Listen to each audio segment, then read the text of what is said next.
네, 반갑습니다. 부동산법의 배문알입니다.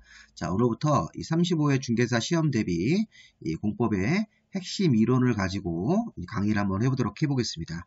이 핵심 이론이 공법의 내용이 굉장히 방대하죠. 이 많은 내용들 중에서 시험에 자주 나오는 부분들을 추려서 이렇게 핵심 이론을 강의로 제작해서 여러분들 공부하시는 데 도움이 될 수 있게 제공을 해드리는 강의입니다. 자, 전년도 강의보다 조금 더 개선을 해서 추가할 부분들을 추가하고 개정사항을 반영을 해서 제작해서 올리도록 하겠습니다. 자, 먼저 국토의 계획 및 이용에 관한 법률 중에서 맨 처음에 첫 번째 테마가 용어 정리. 항상 우리 법에는 앞부분에 용어가 있습니다. 용어를 알고 그 법을 공부를 해야지만 조금 더 우리가 법을 이해하기가 좋겠죠. 자, 용어들은 또 뒤에 가서 또 배울 건지만 미리 한번 살짝게 우리가 보는 겁니다. 또 시험에서 나오는 부분이고. 자, 교재는 이렇게 출간이 되는데 개정사항을 반영을 해서 이 공법, 이 책에도 핵심 요약집으로 해서 이 핵심 요약집 부분이고 내용은 안쪽 부분에 이렇게 표시가 되어 있습니다. 자, 교재 교습이 어려우셨으면 제가 무료로 제공을 해준다고 약속을 했으니까 네이버 밴드에 들어가셔서 공법 배문안으로 검색하셔가지고 가입을 하시면 이 중요 공지사항에서 제가 이 파일을 다 올려놨으니까 이 공법 핵심 이론하고 또는 좀 세부적인 사항들을 기재한 이 심화 요약집, 또 기출문제 같은 것들을 다 무료로 다운받아 활용할 수 있고 교재 구입이 필요하신 분들은 저한테 문자 주시면 안내해드리도록 하겠습니다. 자, 바로 들어가겠습니다. 자, 우리 국토기획법에서 용어 정리를 보시면 제일 먼저 행정계획 파트가 있습니다. 이 행정계획 파트는 이렇게 그림으로 이미지화할 수 있는데 자, 처음에 공부하실 때는 이 국토계획법에 나오는 계획의 이름들을 먼저 이렇게 한번 보세요. 국가계획, 광역도시계획, 도시군 기본계획, 도시군 관리계획이 있습니다. 또 계획은 이렇게 서열관계가 있습니다. 그래서 국가계획이 가장 높은 최상위 계획이고 그 밑에 광역도시계획이 있고 또 그 아래 지침을 받아서 도시군 기본계획을 만들고 그다음에 광역도시계획의 지침을 받고 또 도시기본계획의 지침을 받아서 도시군관리계획을 행정청이 입안하고 결정하도록 되어 있습니다. 자, 그런데 이제 중요한 건 뭐냐면 이 국가계획은 이 최상위 성격이 있지만 뭐 중요한 건 아닙니다. 시험 문제에서 국가계획은 이 중앙행정기관 여러 장관들이 수립하는 계획이라고 간단하게 이해를 하시면 되겠습니다. 여러 장관들 우리 공법에서 중앙행정기관이라고 부르는데 이런 중앙행정기관의 장이 수립하는 계획으로 이해하시면 되겠고 자, 문제는 이 광역도시계획부터입니다. 이 광역도시계획은 광역계획권의 장기발전 방향이라고 돼서 광역도시계획하고 도시군기본계획은 어떤 방향을 제시하는 계획입니다.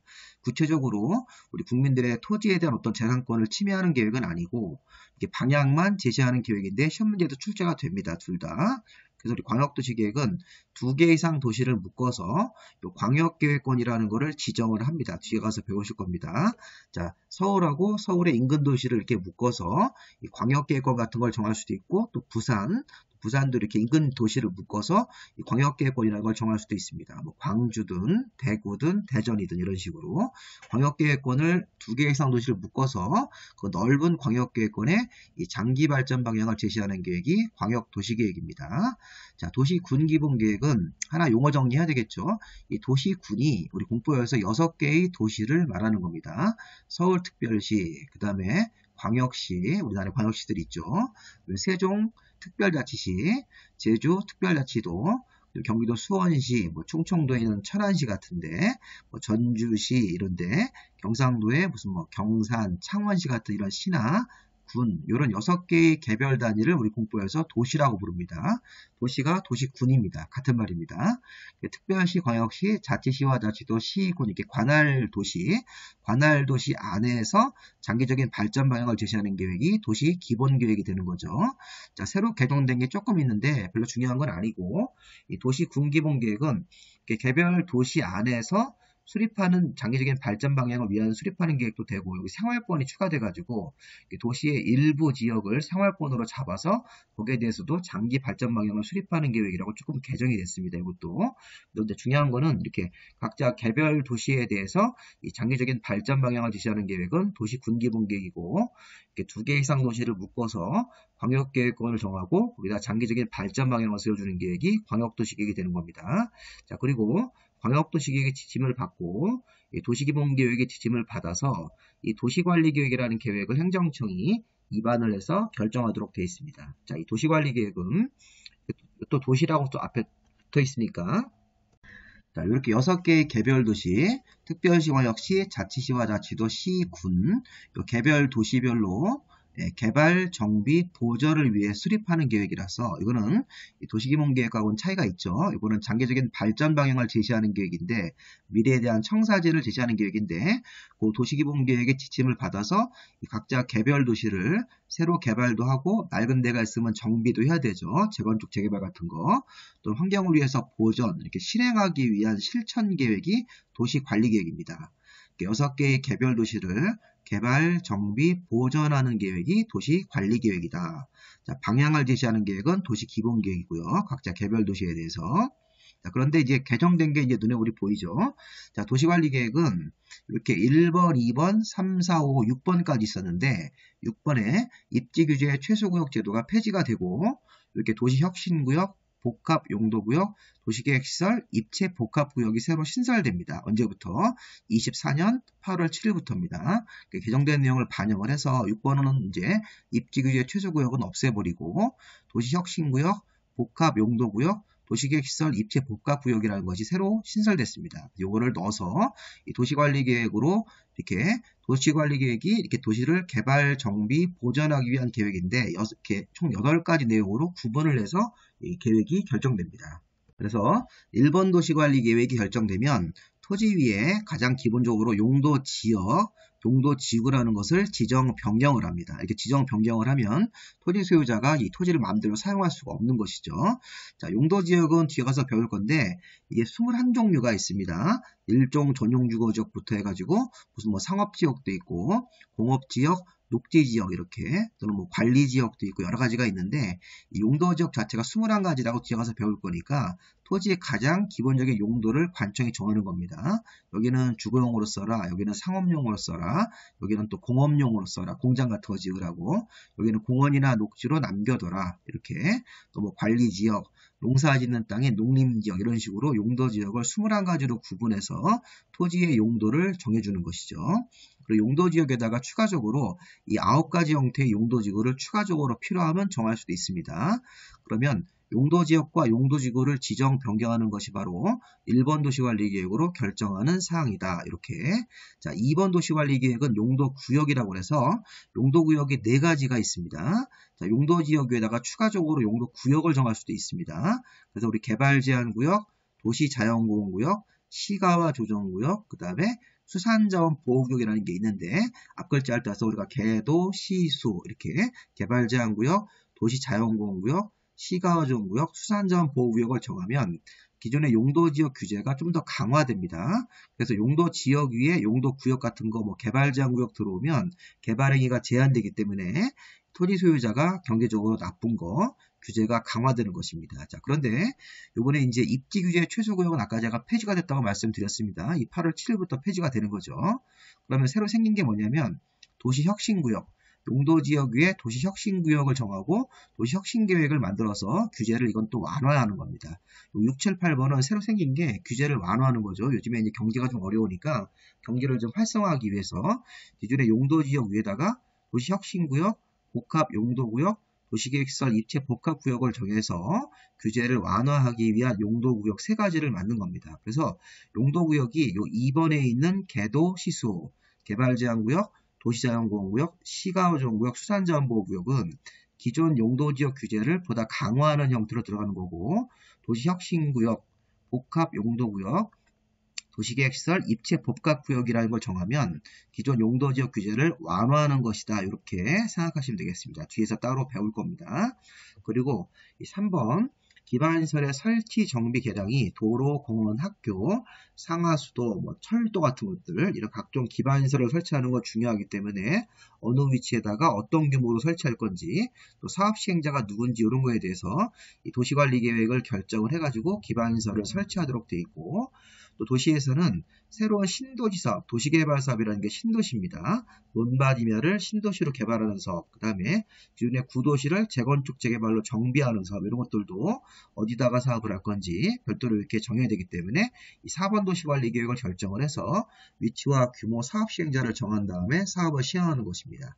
자, 그리고 5번 도시관리계획, 지구단위계획구역이라는 걸 정해서 이 도시의 일부를 지구단위계획구역으로 정해서 특별히 관리하는 것 자, 그래서 특별히 행정청이 어떤 세부적인 사항들을 관리하기 위해서 만드는 계획이 지구단위 계획입니다. 지구단위 계획 구역을 정하고 거기다가 지구단위 계획을 수립해서 어떤 특정 지역을 개발할 때 행정청이 세부적인 사항들을 정해서 관리하는 계획이 지구단위 계획이라고 생각하시면 되겠습니다. 지구단위 계획 구역을 정하고 그래서 1번 도시관리계획을 결정을 해서 용도 지역과 지구를 정한다.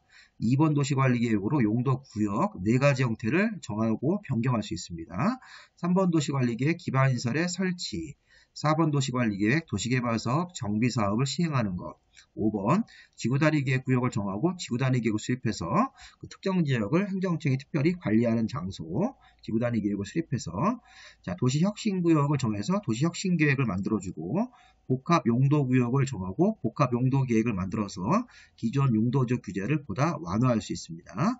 자, 도시계획시설이 설치된 장소를 입체복합구역으로 행해서 도시계획시설 입체복합구역을 정하는 것은 8번 도시관리계획을 결정하는 사항이니까 1번부터 8번 뒤에 가서 또 한번 우리가 암기 한번 해볼 테니까 지금 한번 싹 우리가 개정된 사항들을 파악해 보시기 바랍니다.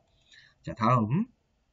자, 시험 문제 나오는 형태가 이제 광역도시계획을 다시 한번 보시면 이 광역도시계획은 아까 제가 광역계획권의 장기발전 방향이라고 했었죠. 광역계획권을 광역시라고 바꿔서 시험 문제에서 출제했습니다. 20회 때 그럼 틀립니다. 자, 여러 개의 도시를 묶어서 이 광역계획권 2개 이상 도시를 묶고 이렇게 해서 광역계획권을 정하고 그 넓은 지역에 대해서 만드는 계획이 광역도시계획입니다. 광역시가 아닙니다. 자, 참고로 도시군, 제가 이렇게 강의를 하면서 파란색으로 칙한 부분들이 여러분들이 좀 신경을 써야 되는 부분이라고 보시면 되겠습니다. 파란색이나 분홍색 부분들이 여러분들 신경을 써서 봐야 되는 부분입니다. 자, 도시군 할 때 도시군은 특별시, 광역시, 그다음에 세종특별자치시, 제주특별자치도, 그다음 우리가 이제 시나 군 이런 단위가 있는데 이런 6개의 단위를 우리 공부해서 도시군, 도시라고 부르는 것입니다. 아까 도시군 기본계획, 도시군 관리계획은 이렇게 각자 개별 도시에서 만드는 계획이라고 아까 설명을 드렸고요. 자, 그 다음에 도시군 기본계획 할 때 시험의 포인트는 뭐냐면 자, 시험 문제에서 나왔던 개념에서 도시군 기본계획은 아까 도시니까 특별광역자치시와 자치도 시군에 대해서 이렇게 특별광역 자치시와 자치도 시군 관할구역하고 일부 생활권, 이 도시의 일부 생활권에 대해서 이 장기적인 발전 방향을 제시하는 이 종합계획인데, 자, 이 군할 때 광역시 안에 있는 군은 제외를 하는 것입니다.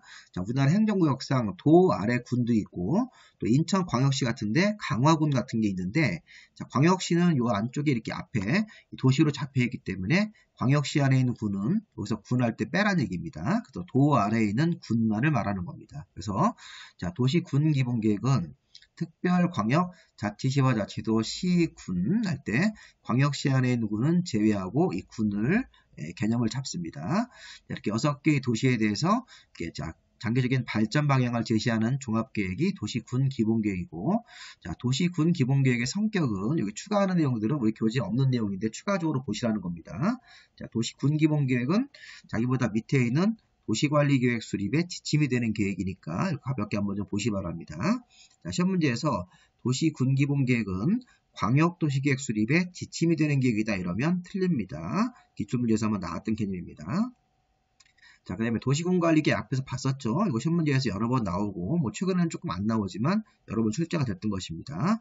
특별광역시, 자치시와 자치도 시군을 개발정비 보존하기 위한 다음의 계획을 말한다. 자, 우리 앞에서 보셨듯이 도시관리계획으로 결정하는 사항은 1번 도시관리계획 용도지역, 용도지구의 지정 변경. 자, 2번 도시관리계획 용도구역, 용도지역 위에 용도구역 이렇게 4가지를 정해서 기존 규제를 강화하는 효과가 있는 것이죠. 개발제한구역, 도시자연공원구역, 시가화조구역, 수산자원보호구역. 자, 그 다음에 기반시설의 설치, 정비, 개량. 도시개발사업, 정비사업에 관한 것도 어떤 사업인데 기반시설 설치하는 사업, 도시개발사업, 정비사업은 중요한 사업이기 때문에 3번 도시관리계획을 결정을 하고 그 결정 내용에 따라서 사업을 해야 되는 겁니다. 자, 행정청이 도시의 일부를 특별히 관리하기 위해서 이 도시의 일부를 지구단위계획구역으로 정하고 거기다가 특별히 관리하는 계획, 지구단위계획을 상세한 내용으로 만들어주고 새로 생긴 거 도시혁신구역, 도시혁신계획, 복합용도구역, 복합용도계획, 도시계획시설 입체복합구역 계획이라는 거, 도시계획시설 입체복합구역이라는 게 있었죠. 새로 생긴 것들도 보시고, 자, 그 다음에 자, 도시군 계획. 자, 이거 시험 문제에서 한번 나왔던 건데, 자, 앞에서 우리 배웠던 게 도시군 기본계획하고 도시군 관리계획이 있었는데, 이 두 가지 계획을 합쳐서 우리가 도시군 계획이라고 부르는 겁니다. 이게 핵심입니다. 자, 새로운 용어인데, 도시군 계획이란 도시군 기본계획하고 도시군 관리계획으로 구분한다고 그랬기 때문에, 이 도시군 계획이라는 용어는 이 두 가지 계획을 합친 용어라고 생각하시면 되겠습니다. 자, 한번 읽어보면요. 도시군 계획이란 특별광역시, 자치시와 자치도, 시, 군의 발전 방향을 제시하는 계획인데, 뭐 이건 특별히 의미가 있는 것은 아니고, 이 도시군계획은 두 가지 형태의 계획으로 구분한다. 자, 이런 것도 시험 문제에서 도시군계획이란 광역도시계획과 도시군기본계획으로 구분한다고 하시면 틀립니다. 자, 국가계획은 아까 중앙행정기관이 수립하는 계획인데, 이게 중앙행정기관이 우리 공법의 해석상 여러 장관들로 해석하시면 되겠습니다. 여러 장관 말고 또 다른 관청들이 있지만 중앙부처의 장들인 중앙행정기관의 장, 여러 장관들이 수립하는 계획으로서 그 안에 도시관리계획으로 결정할 사항이 포함이 되어 있을 때 우리가 국가계획이 되는 거죠. 자, 도시관리계획으로 결정할 사항은 이걸 말하는 겁니다. 8가지가 있는데 이 중에 어느 하나라도 들어가 있으면 국가계획의 요건이 맞는 겁니다. 그래서 국가계획은 중앙행정기관 여러 장관들이 수립하는 계획으로, 자, 이 안에 도시개발계획의 내용이나 이건 참고, 도시개발계획 내용 또는 도시관리계획으로 결정할 사항 같은 것들 앞으로 8개 배웠습니다. 자, 중앙행정기관이 수립하는 계획이고 그 안에 도시관리계획으로 결정할 사항이 어느 하나라도 포함이 되어 있을 때 국가계획으로 인정을 받는 겁니다. 자, 지구단위 계획은 아까 행정청이 특별히 만드는 계획으로 이 도시계획 수립 대상이 이 도시입니다. 도시계획 수립 대상이 아까 특별시, 광역시, 자치시와 자치도, 시, 군이기 때문에 이 개별도시 일부입니다. 일부, 전부가 아닙니다. 도시의 일부에 대해서 그 일부 지역을 체계적이고 계획적으로 개발 관리하기 위해서 행정청이 별도로 만드는 일종의 도시관리계획이다. 이게 아까 우리 5번 도시관리계획으로 지구단위 계획이 구분이 되어 있었죠. 그래서 도시의 일부에 대해서 체계적인 개발과 관리를 위해서 별도로 만들어주는 도시관리계획이 이 지구단위 계획이 되는 거니까 이거 전부라는 표현으로 바꾸시면 안 됩니다. 시험 문제에서만 나왔던 겁니다. 지구단위 계획은 도시의 일부에 대해서 만드는 계획입니다. 자, 이제 도시혁신계획은 이 도시혁신구역에서 이 건폐율이나 용적률 높이 같은 건물에 대한 규제와 토지 이용 같은 규제를 따로 정하는데 이게 이제 규제를 완화하는 겁니다. 그래서 결론적으로는 도시혁신구역에서 여러 가지 형태의 규제를 자, 따로 정해서 완화주기 위해서 만드는 계획인데 특이한 점이 하나 생겼죠. 이 도시혁신계획은 바로 만드는 게 아니라 이 공간 재구조 계획이라는 계획을 별도로 만들어서 또 공간 재구조 계획을 결정을 하면 이게 바로 도시관리계획 결정의 의제가 되기 때문에 이 공간 재구조 계획으로 재구조화 계획으로 결정하는 계획이다. 이렇게 해석하시면 되겠습니다.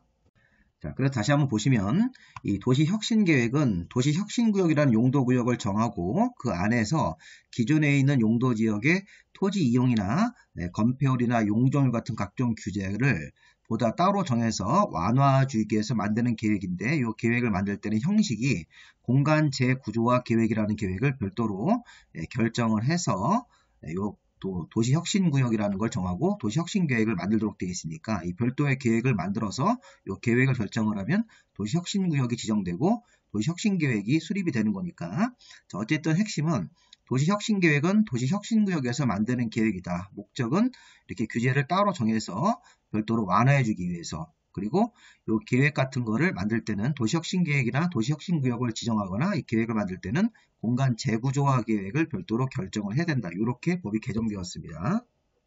자, 다음. 자, 복합 용도 계획도 이것도 자, 이 앞에 이 도시혁신계획과 유사하게 근데 목적은 좀 다르죠. 자, 복합 용도 계획은 주거, 상업, 산업, 교육, 문화, 의료 같은 다양한 도시 기능을 이렇게 융복합된 복합적인 공간을 조성하기 위해서 이 복합 용도 구역을 정하고 그 안에서 이런 건폐율이나 용적률 같은 높이를 따로 정하기 위해서 만드는 계획이니까 이것도 자, 목적은 이렇게 여러 가지 기능을 이렇게 복합적으로 개발하기 위해서 복합적인 공간을 조성하기 위해서 자, 복합 용도 구역을 정하고 이 복합 용도 구역에서 여러 가지 행위 제한에 대해서 따로 정하기 위한 계획이고 형식은 앞에 거랑 마찬가지로 이 도시혁신계획처럼 공간 재구조화 계획을 결정을 해가지고 만드는 계획이 복합용도계획이 되는 겁니다. 이런 것들은 이제 새로 생긴 개념인데 도시관리계획을 바로 결정하지 않고 이렇게 복합용도구역을 정하고 거기다가 규제를 따로 정해서 규제를 완화해주기 위해서 만드는 계획인 이 복합용도계획을 수립할 때는 공간 재구조화 계획이라는 계획을 별도로 결정을 하고 이 결정이 되면 이 도시관리계획 결정이 의제가 되어서 이런 식으로 의제 처리를 하는 형식으로 만들어졌습니다. 자, 결론. 복합용도구역을 정하고 여러 가지 다양한 기능을 복합적인 공간 조성을 위해서 복합용도구역을 정하고 거기다가 복합용도계획을 만들어주는 것이다. 이렇게 해석하시면 되겠습니다. 규제를 이것도 결론적으로 완화하는 것이라고 보시면 되겠습니다. 자, 그 다음 우리 공간 재구조화 계획은 자, 여기 보니까 토지의 이용이나 건축물의 건폐율이나 용적률 같은 제한을 완화하는 용도구역이 요 세 가지입니다. 우리 앞에 설명이 된 겁니다. 자, 도시혁신구역, 자, 복합용도구역, 도시계획시설 입체 복합구역이 완화하는 성격의 용도구역입니다. 자, 이런 것들을 보다 효율적이고 계획적인 관리를 하기 위해서 따로 만드는 계획이 공간 재구조화 계획이 되는 거죠. 그래서 시험 문제에서는 이 공간 재구조 계획이 여기 지금 3번 같은 걸 좀 조심하셔야 되겠습니다. 자, 도시혁신구역을 지정하고 도시혁신계획을 만들고 수립하고 복합용도구역을 정하고 복합용도계획을 수립할 때는 이런 공간 재구조화 계획을 결정을 해서 이런 구역도 정하고 계획도 수립을 합니다. 그리고 도시계획시설 입체 복합구역을 정할 때도 이렇게 공간 재구조화 계획 같은 걸 만들어서 해야 되는데 자, 문제는 도시계획시설 입체 복합구역은 1호와 2호와 함께 하는 경우만 이렇게 1호나 2호 자, 1호, 2호와 함께 하는 도시계획시설 입체 복합구역만 이 공간 재구조화 계획을 만들어서 결정하는 것이고 자, 1호나 2호가 포함되지 않은 그냥 단순한 도시계획시설 입체 복합구역은 그냥 일반적인 도시관리계획 결정권자가 결정한다고 보시는 게 맞겠습니다. 자, 이 부분이 조금 우리가 어렵습니다. 이 개념이.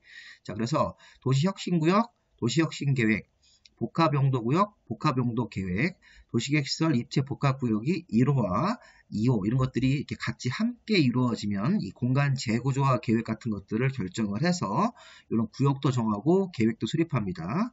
자, 그런데 이 도시계획시설 입체 복합구역이 1호와 2호 같은 것들이 포함되지 않은 단순한 도시계획시설 입체 복합구역일 때는 이 공간 재구조화 계획으로 하는 것이 아니고 별도로 그냥 도시관리계획 결정권자가 요거 도시계획시설 입체 복합구역을 결정하도록 되어 있는 것입니다. 뒤에 가서 배우실 겁니다. 이 개념을.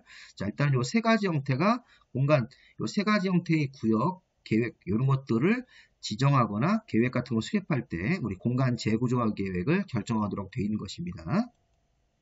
자, 성장관리계획 뒤에서 배우실 건데 자, 성장관리계획 구역이라는 걸 정하고 난개발을 방지하기 위해서 자, 또 특정 도시에다가 이런 성장관리계획 구역을 정하고 성장관리계획을 만들어서 난개발을 방지하는 계획입니다. 뒤에 가서 배우실 거니까 이 성장관리계획 같은 경우는 자, 용도지역상 녹지지역, 관리지역, 농림지역, 자연환경보전지역을 대상으로 정합니다. 이게 또 시험 문제에서 중요한 주제인데 뒤에서 배우실 겁니다. 자, 성장관리계획 구역을 정하고 자, 거기다 난개발을 방지하기 위해서 성장관리계획이라는 걸 수립하는 건데 이 성장관리계획 구역을 정하고 성장관리계획을 만드는 장소는 용도지역상 주거지역, 상업지역, 공업지역은 안 되고 녹지지역, 그 다음에 관리지역, 농림, 자연환경보전지역을 대상으로 성장관리계획 구역을 정하고 성장관리계획을 만듭니다. 자, 뒤에서 배울 건데 제가 추가로 좀 알려드렸으니까 이렇게 추가 사항들은 여러분들 교재에다가 직접 메모를 좀 하시면서 보시기 바랍니다. 자, 이런 내용들을 보셨으니까 좀 어려운 내용이지만 이런 계획에 대한 의미를 좀 파악하시고 개정된 것들을 한번 다시 한번 보시기 바랍니다. 자, 다음 주제는 기반시설이라는 파트하고 도시군 계획시설.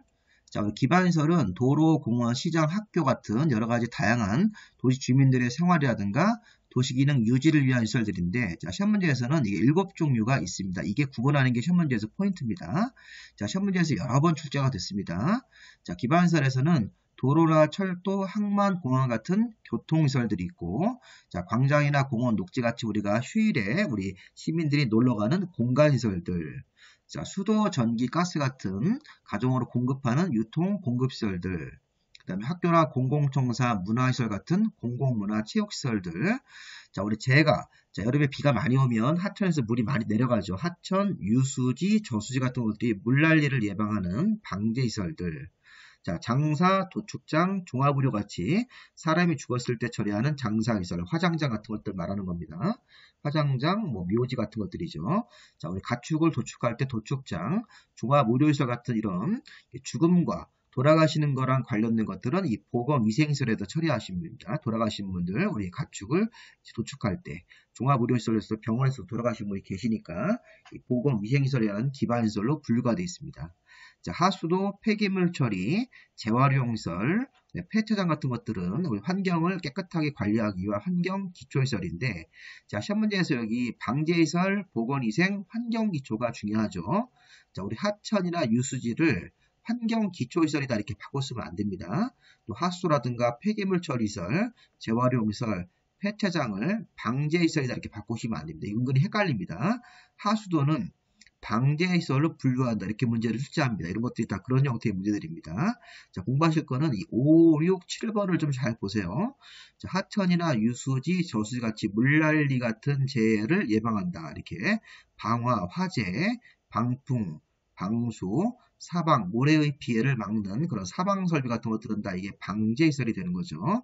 자, 돌아가시면 위생적으로 처리를 해야 되는 겁니다. 장사시설, 도축장, 종합의료는 이렇게 위생 관련된 보건위생, 하수도 물이 깨끗하게 우리가 물 관리를 해야 되는 것이고, 폐기물 처리, 재활용시설, 빗물 저장 이용시설들, 그다음에 우리 폐차장 같은 것들은 다 이게 환경과 관련된 환경 기초시설 이 세 가지를 좀 중점적으로 보시고, 뭐 도로철도 항만공항 주차장 같은 것들은 교통시설, 광장 공원 녹지는 가족들끼리 휴일에 놀러가는 공간시설들, 수도, 전기, 가스, 뭐 방송, 통신, 열 공급 이런 것들은 유통, 공급시설. 이 공동구는 지하에 들어가는 큰 관으로서 이 전기, 수도, 가스 같은 것들이 한 번에 수용되는 건 시설인데 나중에 배우실 겁니다. 공동구. 공동구는 지하, 도로 아래 지하에 큰 관을 뚫어서 이 수도, 전기, 가스 것들을 한 번에 수용하는 시설들. 또 공급시설로 볼 수 있겠죠. 학교, 공공청사, 문화시설, 공공 필요성이 있는 체육시설 같은 것들은 공공문화체육시설로 분류가 되는 거기 때문에 이런 부분들 한번 쭉 보시면서 다음 중 기반시설의 분류로 잘못된 것을 찾으시오 이런 형태의 문제를 한번 나중에 풀어보실 겁니다.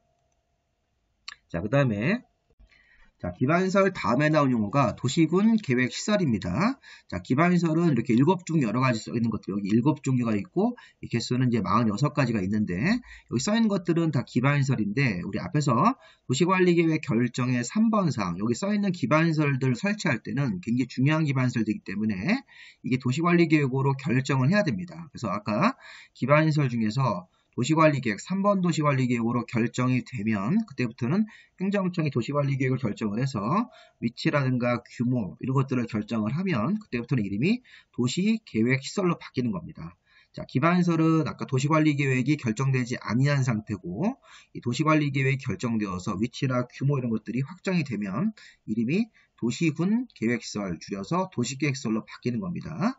자, 이렇게 우리가 의미를 잘 파악하셔야 됩니다. 기반시설은 그냥 7종 기반시설에 분류고 기반시설 중에서 행정청이 설치를 하기 위해서 도시관리계획 같은 것들을 결정을 하면 그 결정된 이후부터는 도시군 계획시설 이렇게 부르는 겁니다. 도로나 공원 같은 것들을. 그리고 이 도시군 계획 시설 사업은 말 그대로 도시계획시설을 도시관리계획으로 결정된 도시계획시설을 설치, 정비, 개량하는 사업이다. 이거 시험 문제에서 15회 때 유치한 문제인데 이 기반시설을 설치, 정비하는, 개량하는 사업이라고 하면 안 맞습니다. 자, 이미 도시계획시설로 결정이 되었기 때문에 도시계획시설 사업이란 도시계획시설을 설치, 정비, 개량한다고 하시는 게 정확한 표현입니다. 기반시설로 이렇게 여기 바꾸지 마시고 자, 그래서 기반시설 이렇게 7종류가 있는데 5, 6, 7번을 좀 잘 보셔야 되겠습니다. 다른 거랑 헷갈리지 않게끔. 그리고 이 기반시설 중에서 행정청이 도시관리계획이라는 계획을 입안해서 결정을 해서 위치라든가 규모가 이렇게 결정이 되면 그때부터는 도시군 계획시설, 도시계획시설로 호칭하는 겁니다. 자, 도시계획시설 사업이란 말 그대로 도시계획시설을 설치, 정비, 개량하는 사업을 말하는 것입니다. 자, 세 번째 용어. 도시계획사업이라는 용어가 있습니다. 도시군계획사업은 줄여서 도시계획사업인데 앞에 설명이 이미 된 겁니다. 자, 기반시설 사업이 다른 말로 이렇게 아까 기반시설이 도시관리계획 결정이 되어서 도시계획시설로 바뀌었죠. 자, 이게 바로 기반시설입니다. 자, 우리 앞에서 기반시설 7종류가 도시관리계획 결정이 되면 이름이 도시계획시설로 바뀌기 때문에 도시계획시설 사업, 기반시설 사업입니다. 자, 그 다음에 도시개발사업하고 정비사업이라는 게 있으니까 도시계획시설사업, 즉 기반시설사업, 도시개발사업, 이런 정비사업이라는 게 있으니까 이 정비사업은 뒤에 가서 재건축, 재개발, 주거환경 개선사업이라고 따로 분류를 또 할 겁니다. 자, 어쨌든 자, 도시계획사업은 요 세 종류를 모두 포함하네요. 핵심. 자, 도시계획사업은 도시관리계획을 시행하기 위한 다음 각호 사업이기 때문에 도시계획사업원에는 도시계획시설사업이 있고, 그다음에 도시계획사업원에는 도시개발사업도 포함되고, 도시계획사업원에는 정비사업이라는 것도 포함됩니다. 재건축, 재개발 같은 것들. 자, 도시개발사업은 신도시사업이고, 도시계획시설사업은 아까 얘기한 기반시설을 설치, 정비, 개량하는 사업을 말하는 겁니다. 그래서 자, 기반시설이 도시관리계획 결정이 되어서 도시계획시설사업으로 바뀌었으니까 도시계획시설사업이 바로 기반시설사업으로 해석하시면 되겠습니다. 이 조항에서는. 자, 추가로 자, 이 도시계획시설사업은 이 국토계획법 2법에 따라서 사업 시행을 합니다. 나중에는 이 사업 자체가 있으면 사업 시행 절차가 있습니다. 이 절차가 어느 법에 따라서 시행하는 거냐, 이 부분도 좀 알아두셔야 됩니다. 자, 도시계획사업은 세 종류 사업이 있는데, 자, 도시계획시설사업이라는 기반시설 사업은 이 법에 따라 사업 절차가 정해져 있으니까 이 법에 따라서 시행을 하고, 자, 도시개발사업하고 정비사업은 별도로 이제 우리가 뒤에 가서 국토계획법 다음에 도시개발법, 이런 정비법을 따로 배우죠.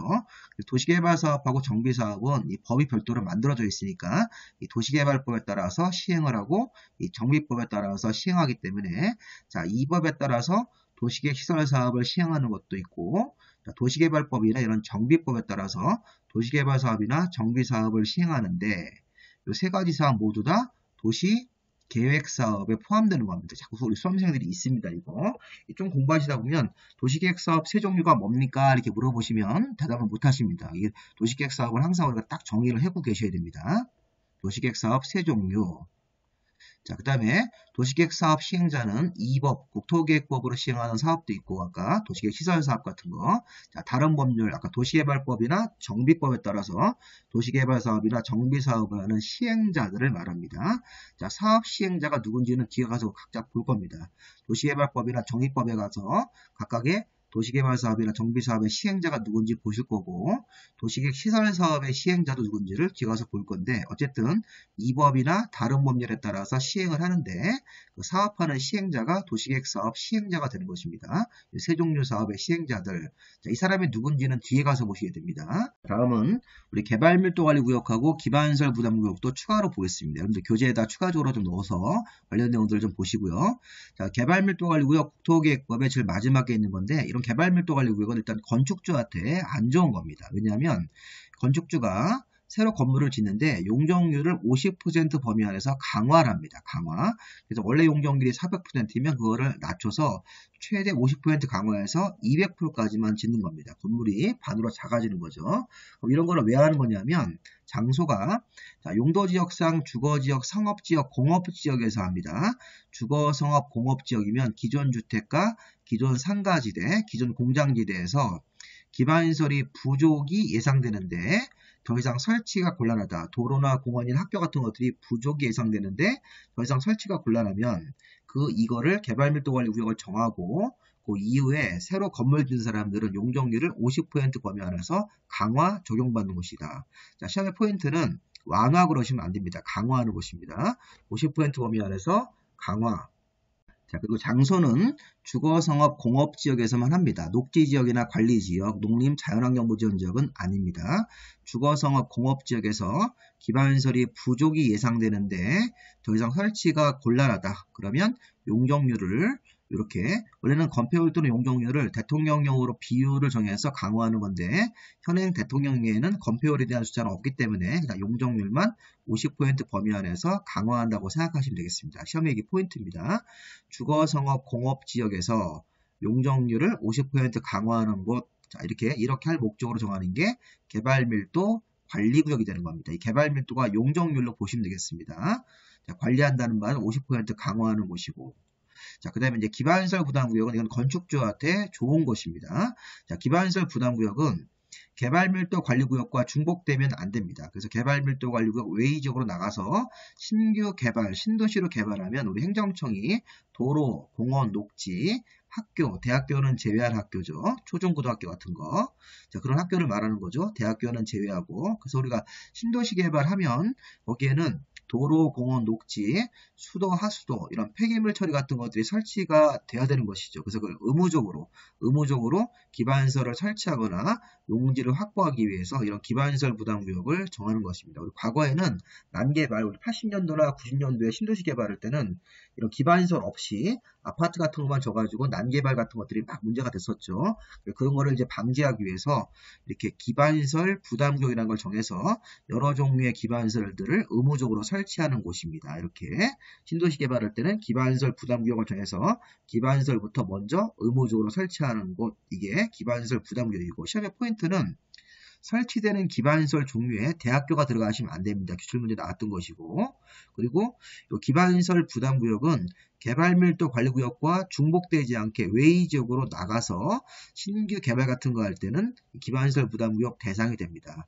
그러니까 우리가 개발밀도 관리구역은 주거, 상업, 공업 지역에서 하기 때문에 이런 주거, 상업, 공업 지역을 피해서 녹지 지역이라든가 관리 지역, 농림 지역 같은 데서 신도시 같은 신규 개발을 했을 때는 도로나 공원이나 녹지 같은 것들이 필요하기 때문에 그런 것들을 의무적으로 설치하기 위해서 정하는 장소가 기반시설 부담구역입니다.